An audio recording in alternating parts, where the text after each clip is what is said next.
quarterbacks. SA, you take it first. We start with you. Over or under Mahomes, 1.5 passing TDs. What do you think? I'm definitely going to go with over. I mean, what are we talking about? 1.5 pass? Really? Pass TDs? I'm trying to give people easy money, Stephen A., okay? I know Houston's defense. I know they can get to the quarterback, but I'm just saying I think Mahomes with 3 weeks rest, I think he's rested, he's healthy, he's ready to roll. And I think they're going to take advantage of it. Yeah, he's going to throw more than one. Okay, I think we are a unanimous decision on that one as a group.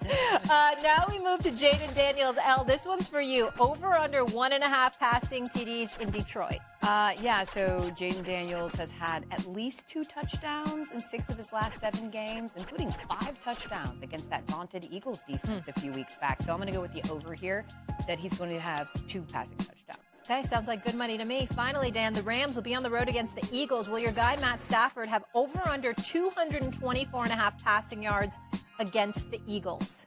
I'm going to say under. I do think that they can have success through the air, but I have way too much respect for Vic Fangio, the defensive coordinator of the Eagles, and that #1 ranked pass defense. I think the matchup of Cooper versus Cooper will be kind of one that determines how well this pass game is. I think the play action will be a huge part of it.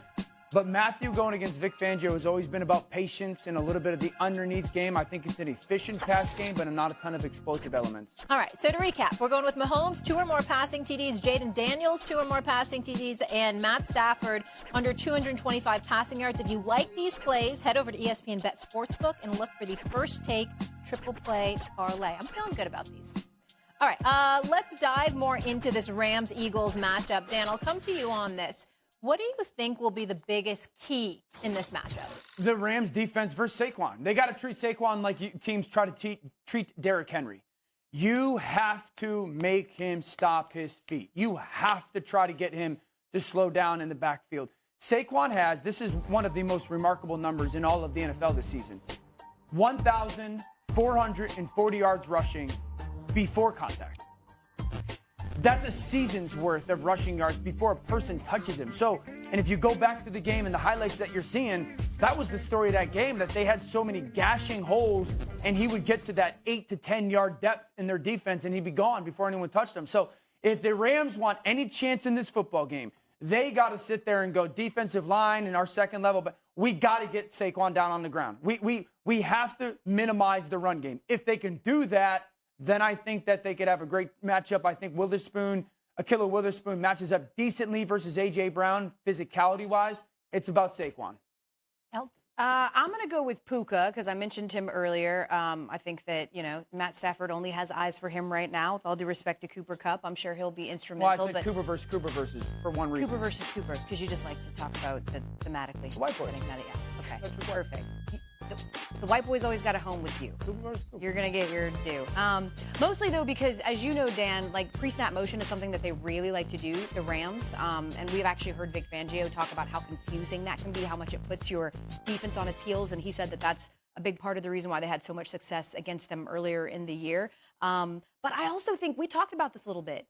Like, what is the Eagles' plan to replace Nakobe Dean? How can Higbee play into that? I think that's going to be really interesting as well. Yeah, how it impacts Zach Bond, too. Like Nakobe Dean, before Stephen A. jumps in, Nakobe Dean was playing unbelievable. Yes. So not only do they lose a great player, but I think his ability to play so well allowed Zach Bond, their Defensive Player of the Year candidate, to move around a ton. And is there a butterfly effect to that? Yeah. Stephen A.? I was going to flow with L because I was thinking about Puka Nacua myself. That definitely came to my mind. But since you've got that and you threw that name out there and Dan said what he said about Saquon, let's go with Jalen Hurts. How about that? How about if Saquon is reduced to being normal? How about he might have 110 yards, 105 yards as opposed to 220? What if the Eagles are put in a situation where the Los Angeles Rams say, throw that damn football. Let's see what you do. Yeah, we saw 2 touchdowns, 131 yards passing. But when you see like here, Jalen Hurts, least efficient passing performance by a quarterback in a postseason win in the past 10 years. I'm just saying that is it possible, Dan Orlovsky, that somebody will dare Jalen Hurts to beat them? Is it possible that the Los Angeles Rams believe our best chance at winning this game is making sure that the Eagles don't look like the least passing team in the National Football League with 24 pass attempts a game. Maybe if we make this brother throw more, it plays right into our hands. Maybe that's our best chance. Yeah. I think it's possible. I think we need to watch out for it. Yeah, I totally absolutely. agree at this point. And obviously, we all know LA is dealing with devastation. And Justin Herbert threw 4 interceptions, including a pick 6 and a 32-12 loss to the Texans in the wild card round. But Jim Harbaugh put the blame on himself, saying that the team did Herbert a disservice and didn't put him in the positions to be successful. Stephen A. Smith, do you agree with Harbaugh?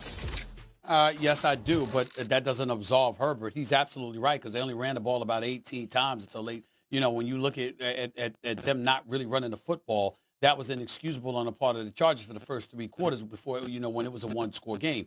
Having said all of that, Herbert was awful. He was inexcusable. But Dan Orlovsky, could you help me out here? Yes, sir. Look at these receivers other than Ladd McConkey. Will Dissly, Tucker Fisk.